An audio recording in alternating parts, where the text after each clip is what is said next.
ꯑꯩꯈꯣꯏ university Hong Kong ꯌꯨꯅꯤꯚꯔꯁꯤꯇꯤꯒꯤ ꯒꯦꯠꯇ ꯊꯝꯕ ꯀꯣꯔꯣꯅꯥ ꯚꯥꯏꯔꯁꯀꯤ ꯉꯥꯛꯊꯣꯛꯅꯕ ꯑꯩꯈꯣꯏꯒꯤ ꯃꯍꯩꯔꯣꯏꯁꯤꯡ ꯑꯃꯗꯤ ꯑꯣꯖꯥꯁꯤꯡ ꯂꯥꯛꯄ ꯈꯣꯠꯄ ꯂꯣꯏꯅ ꯆꯦꯛ ꯇꯧꯔꯒ ꯊꯥꯖꯤꯟꯕꯅꯦ ꯑꯩ ꯈꯨꯠꯇꯁꯨ ꯁ꯭ꯇꯥꯝ ꯅꯝꯃꯤꯁꯦ ꯁꯤꯗ ꯅꯝꯃꯤꯁꯤ ꯁꯤ ꯌꯦꯡꯉꯦ ꯍꯥꯏꯔꯤꯅꯦ ꯇꯦꯝꯄꯔꯦꯆꯔ ꯌꯦꯡꯉ ꯃꯇꯨꯡꯗ ꯑꯃꯠꯇ ꯅꯥꯟꯊꯣꯛꯑꯁꯤ ꯄ꯭ꯔꯣꯐꯦꯁꯔ ꯂꯥꯛꯄ ꯈꯣꯠꯄ ꯑꯣꯖꯥ ꯀꯅꯥ ꯂꯣꯏꯅ ꯁꯣꯝꯗꯅ ꯃꯍꯩꯔꯣꯏꯁꯤꯡꯒꯤ ꯂꯣꯏ ꯆꯪꯗꯣꯔꯤꯅꯦ ꯑꯁꯤꯒꯤ ꯇꯦꯟꯁꯤꯒꯤ ꯃꯅꯨꯡꯗ ꯐꯥꯎꯔ ꯆꯠꯀꯗꯣꯏꯅꯤ ꯑꯗ ꯁꯤꯗꯩꯗ ꯇꯦꯝꯄꯔꯦꯆꯔ ꯌꯦꯡꯕꯒꯤ ꯁꯦꯀ꯭ꯌꯨꯔꯤꯇꯤ ꯒꯥꯔꯗꯁꯤꯡ ꯂꯩꯔꯦ ꯁꯤꯗ ꯐꯥꯕ ꯈꯣꯠꯄꯗꯨꯅ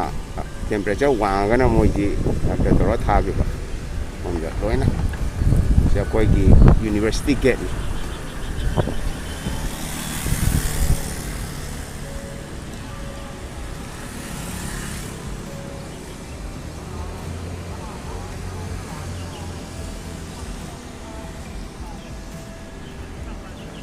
ꯌꯥꯝ ꯆꯦꯛꯁꯤꯟꯅ ꯌꯦꯡꯉꯤ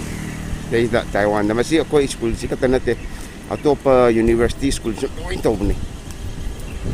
ꯁꯨꯃꯥꯏꯅ ꯑꯩꯈꯣꯏ ꯏꯔꯝꯗꯝꯒꯤꯁꯨ ꯇꯧꯐꯝ ꯊꯣꯛꯑꯦ ꯅꯠꯇ꯭ꯔꯒꯗꯤ ꯕꯦꯔꯥ ꯀꯥꯅꯤ ꯉꯁꯤꯗꯤ ꯅꯨꯃꯤꯠ ꯆꯨꯞꯄ ꯅꯣꯡ ꯐꯖꯅ ꯇꯥꯕꯅꯦ ꯑꯗꯨꯕꯨ ꯑꯩꯈꯣꯏꯒꯤ ꯁꯦꯀ꯭ꯌꯨꯔꯤꯇꯤ ꯑꯩꯈꯣꯏ ꯒꯦꯠꯁꯤꯗ ꯌꯨꯅꯤꯚꯔꯁꯤꯇꯤ ꯒꯦꯠꯁꯤꯗ ꯆꯦꯛ ꯇꯧꯕꯁꯤꯗꯤ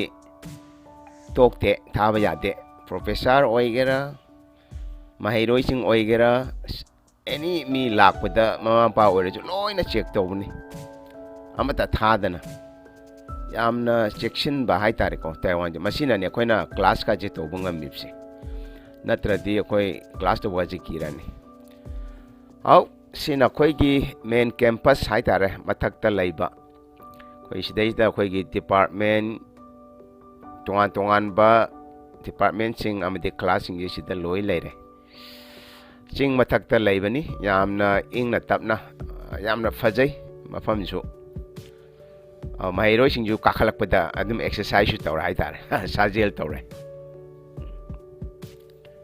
ꯌꯥꯝꯅ ꯐꯖꯅ ꯂꯩꯕ ꯃꯐꯝꯗ ꯂꯩꯕꯅꯤ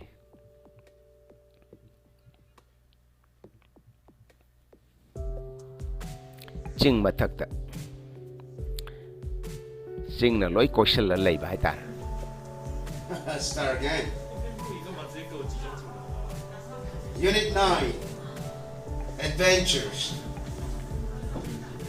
So here in this conversation, Kaisha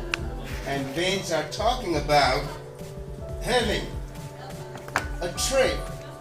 a honeymoon trip after they got married, right? But the problem here is Kaisha had been to all these places, so Vince is not really happy to go with her. So he says, forget about it. I don't like to go any vacation with you. You have been with Mike everywhere, right? Right. So the best thing is when you are young, you better focus on your study. You better focus on your study, on your sports, on your exercise. Keep yourself healthy and get more information. Taiwan da hujik phawbigi oinadi mi chama kuntra ni thoi muk infected oire aduga sibadi mi ani kakta si hairi infection sing ju ayamana handakse khawang wang khale Europe tagi mayam ama lam koiruba halakpada moije virus se pura lakpa haitare adubu Taiwan da khoigi medical jam phaba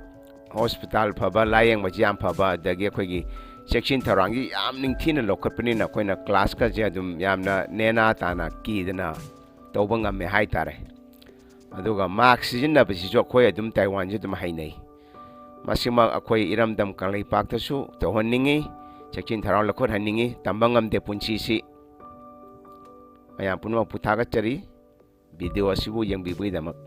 thagat chari